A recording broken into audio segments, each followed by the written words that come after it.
Good morning sa ating lahat, lalo-lalo na dito sa Middle East. Mga kababayan, magandang umaga sa ating lahat. Naway naging maganda ang inyong umaga, ang inyong tulog kagabi kahit puyat tayo.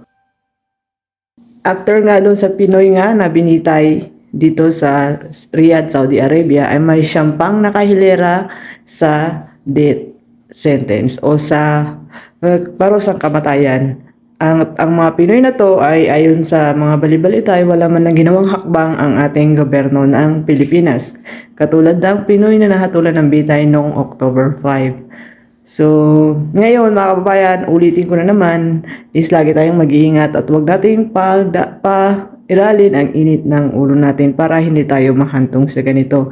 Dahil dito sa Middle East, lalo na dito sa Riyadh, sa Saudi Arabia, ang batas ay batas. Kapag nakapatay ka, is papatayin ka rin. Pag hindi nagdemand ang pamilya ng tinatawag nilang blood money. Ayon nga sa interview kay President Bongbong Marcos, ang sinabi niya ay hindi naabisuhan ng Pilipinas about doon sa death penalty, doon sa bitay na kaparusahan. At nalaman nila is nangyari na nga ang bitay. So, hindi ako naniniwala doon. Maraming hindi naniniwala doon. Pero just what I see is, wag na tayong umasa sa gobyerno ng Pilipinas. Tayong mga OFW, dapat alagaan natin ang ating mga sarili at dapat tayong mag-ingat. Dapat sobra-sobra din ang ating pasensya. Inopen natin ito sa topic na to sa nahatulan ng kamatayan. Ang cause talaga noon ay si Kabayan ay napatay niya ang kanyang business partner na isang Saudi citizen. So napatay niya ito at ang balita pa is chinap-chap niya ito at plano sanang i-puslit papuntang Pinas via sea o gamit ang isang bangka. Kaya lamang ay nabuking si Kabayan. So kung ating pag-iisip-isipin ay parang deserve din ni Kabayan kasi masyadong brutal ang ginawa niya sa isang Saudi citizen pa. So ayun nga doon, bigla nadulas ang Pangulo at bigla natawa na deserve daw. Pero kung sa atin naman, kung tayong pag-iisipin is parang isipin din natin na deserve.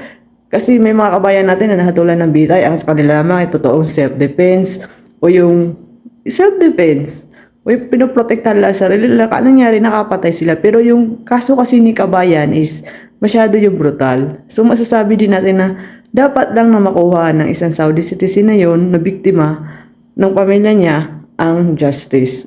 So parang gusto kong sumangayon sa sinabi nga ni Bongbong na PBBM na deserve kasi ang batas ay batas. Kaya nga sabi ko magpaon tayo ng mataas na pasensya, wag palaging sa init ng ulo ang ating papairalin at wag tayong magtaas-taasan dahil dito sa Middle East kahit saan man tingnan ang gulo, teritoryo pa rin nila ito. Kahit gaano kakatapang, pagdating talaga sa mga ganitong bagay, titiklop ka. Kaya please lang, wag tayong palaging mainit ang ulo natin. Magpasensya hanggat maaari. At isa pang bad news is isang Pinay nurse ang nakita na patay. Ayon sa balita is na-accidente nga itong isang Pinay nurse sa UAE o sa Dubai. So hindi na iniwala ang kanyang asawa na kinamatay nito ay isang aksidente dahil si Pinay ay maganda.